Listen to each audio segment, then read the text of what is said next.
ரெண்டாவது ப்ரோமோல அரோரா, ஆதிரி மற்றும் கமருதீன் இந்த 3 பேருக்கு நடுவில் ஒரு சண்டை வரதை காமிச்சாங்க. அது இப்போதான் நடந்து முடிஞ்சது. என்ன பிரச்சனை அப்படின்னு பார்த்தீங்கன்னா, கமருதீனும் அரோராவும் ரொம்ப ஜாலியாக பேசிக்கக்கூடிய ஆட்கள், நண்பர்களாக பழகக்கூடிய ஆட்கள். நண்பர்கள் அவங்க சொல்லிக்கிறாங்க, பார்க்குறாங்க, நமக்கு அது வந்து ஃப்ரெண்ட்ஷிப் மாதிரி தெரியலன்னு வச்சுக்கோங்களேன். ஒரு பக்கம் அது அப்படி இருக்க என்ன ஆயிடுச்சுன்னு பார்த்தீங்கன்னா, இவர் வந்து நாயின்னு சொல்லி திட்டியிருக்காரு அரோராவை. அதை ஆதிரி என்ன பண்ணிட்டாங்க, என்னங்க நீங்கள் இவ்வளோ பெரிய டெலிவிஷன் ஷோவில் வந்து நீங்கள் நாயின்னு சொல்கிறீங்க, இதெல்லாம் தப்பு இல்லையா அப்படின்னு சொல்லி கேட்க, உடனே அந்த இடத்துல வந்து கமருதீன் வந்து கொஞ்சம் ட்ரிகர் ஆகிட்டா. அப்படி நீ எல்லாத்துலேயும் கருத்து சொல்லணும்லாம் அவசியம் இல்லைம்மா, நானும் அவ்வளோ வந்து ஃப்ரெண்ட்ஸு, நாங்கள் எப்படி வேணால் பேசிப்போம், நாங்கள் எப்படியோ நாங்கள் இத்தனை நாள் நாங்கள் பேசிட்டு தான் இருந்தோம், நாங்கள் நிறைய இந்த மாதிரிலாம் பேசியிருக்கோம், நீ வந்து இந்த மாதிரிலாம் சொல்லாது அப்படின்னு சொல்லும்போது இவங்க உடனே நான் ஏன் சொல்லக்கூடாது, நான் எதுக்கு சொல்லக்கூடாது, நான் என் கருத்தை தானே சொன்னேன் அப்படின்னு ஆதிரி அவர்கள் வந்து பேச, கமருதீன் பேச, அந்த இடத்துல ஒரு வாக்குவாதம் வருது, பயங்கரமான வாக்குவாதம் வருது. ஆதிரி கிட்ட இருந்த அந்த ஒரு ஆதிரி வந்து கேட்டாலே அவன் வந்து என்னை எப்படி கேட்கலாம் அப்படிங்கிற அந்த கோபம் யார் மேலே திரும்பிருச்சு அப்படின்னு பார்த்தீங்கன்னா அரோரா மேலே திரும்பிருச்சு.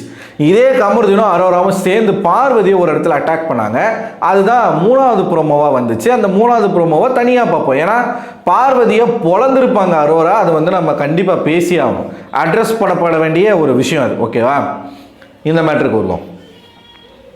நான் ஏன் நீ எப்படி சொல்லுவ அப்படின்னு கேட்டது, இவர் என்ன சொல்கிறாரு, நான் உன்னை எப்பயுமே அப்படி தானே பேசுவேன், நீ என்ன வாயை மூடிட்டு இருக்க, நீ வந்து சொல்லக்கூடாதா, நீ என்ன வேடிக்கை பார்த்துட்டு இருக்க அப்படின்னு கமருதீன் இவர் அரோராவை தொடர்ச்சியாக கேள்விகளாக கேட்டுட்ருக்கார்.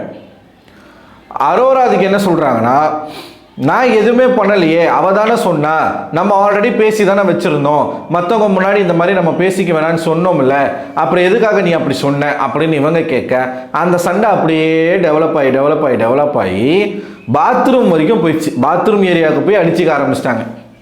அந்த இடத்துல கமருதீன் என்ன கேட்குறாருன்னா, நான் உனக்காக எவ்வளோ இடங்களில் நின்றுருப்பேன், நான் உனக்காக எவ்வளோ இடத்துல நான் பேசியிருப்பேன், நீ நேற்று வந்தவளுக்காக என்னை விட்டு கொடுத்துட்டல, அவள் யாரு, ஆதிரி யாரு, என்னை கேட்கறதுக்கு அவள் யாரு அப்படின்னு பழைய கமருதீன் வந்துட்டாப்ல.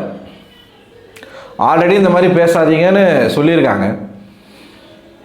கோபத்தில் பெண்களை அவ இவ வாடி போடின்னு சொல்கிறது, செருப்பை அப்படியே மேலே தூக்கி விசிறி அடிக்கிறது, இன்னும் ஏகப்பட்ட வார்த்தைகளை வந்து விடுறது, இதெல்லாம் இவங்க பேசிகிட்டே இருக்காங்க. பேசிகிட்டே இருக்கும்போது கானா வினோத் அங்கே என்ட்ரி கொடுக்குறாப்புல.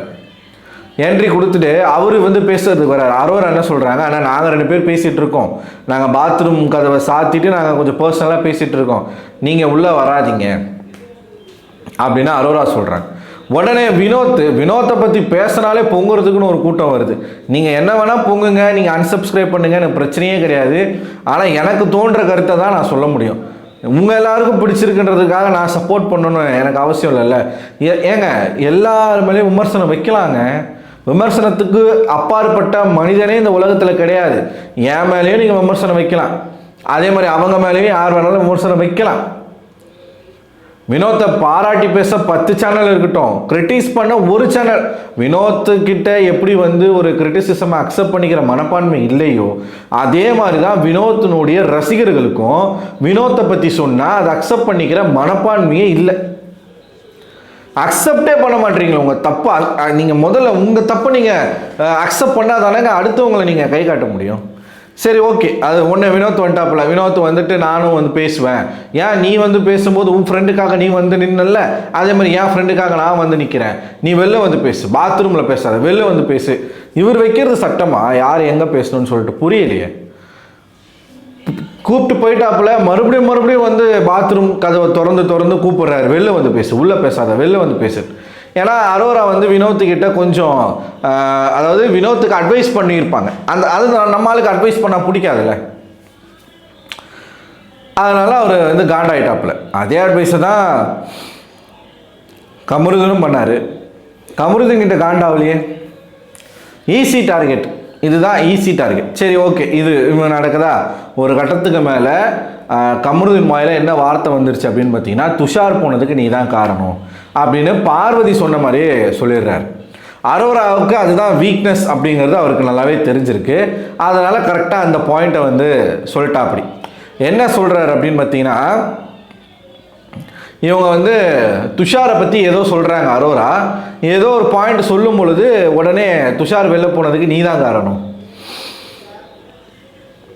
இத்தனை நாட்களாக கமருதீன் வாயில அந்த வார்த்தை வரல, இன்னைக்கு கமருதீன் வாயில அந்த வார்த்தை வருது, துஷார் போனதுக்கு நீ தான் காரணம்.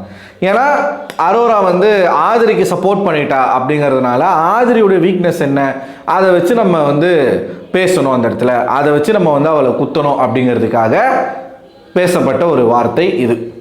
அரோரா எப்பயும் போல் அழ ஆரம்பிச்சிடுறாங்க. அவங்க என்ன கேட்குறாங்க, நீயும் நானும் ஃப்ரெண்ட்ஸாக இருக்கலாம் தானே நம்ம பேசி வச்சுருந்தோம், ஒரு கட்டத்துக்கு மேலே பிரச்சனை வரும்போது தானே நான் விலகி போனேன், இப்போ எதுக்காக நீ இந்த மாதிரி வந்து பேசுகிற, துஷார் போனதுக்கு நான் எவ்வளோ ஃபீல் பண்ணி அழுதுருப்பேன் உங்ககிட்டயே, நீயே இந்த மாதிரி பேசலாமா அப்படின்னு சொல்லி இவங்க கேட்க, என்ன இப்போது இது கேம் இப்போ திவாகர் போனதுக்கு வந்து எப்படி பார்வதி காரணமோ அதே மாதிரி துஷார் போனதுக்கு நீ தான் காரணம் அப்படின்னு அதே ரிப்பீட்டடாக சொல்ல இவங்க வந்து அழ ஆரம்பிச்சிடுறாங்க பயங்கரமாக.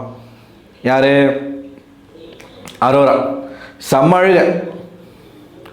ஸோ இப்போ தான் அழுது முடித்து போயிருக்காங்க, எல்லாரும் ஜெயிலுக்கு போயிட்டாங்க. பார்க்குறதுக்கே ஒரு மாதிரி தான் இருக்குது, ஏன்னா 10 பேர் ஒரு ஜெயிலில் இருக்கும்போது அடுத்தடுத்து என்ன நடக்குதுன்றது தெரில. எதுக்காக இந்த மாதிரி வித்தியாசமாக ஒரு விஷயத்த பிக் பாஸ் பண்ணுறாரு எனக்கு தெரிஞ்சு இவங்க மேலெலாம் காண்டில் இருக்கார், எல்லார் மேலேயும் செம்ம காண்டில் இருக்கிறாரு. அந்த காண்டை தீர்த்துக்கிறதுக்கு தான் அதெல்லாம் பண்ணுறாரு நான் நினைக்கிறேன். ஸோ நீங்கள் என்ன நினைக்கிறீங்க? உங்கள் கருத்துக்களை மறக்காமல் கமெண்ட் பாக்ஸில் கமெண்ட் பண்ணுங்கள். அடுத்த ஒரு வீடியோவில் உங்களை சந்திக்கிறேன். அதுவரை உங்களிடம் விடைபெறுவது நான் அரவிந்தன்.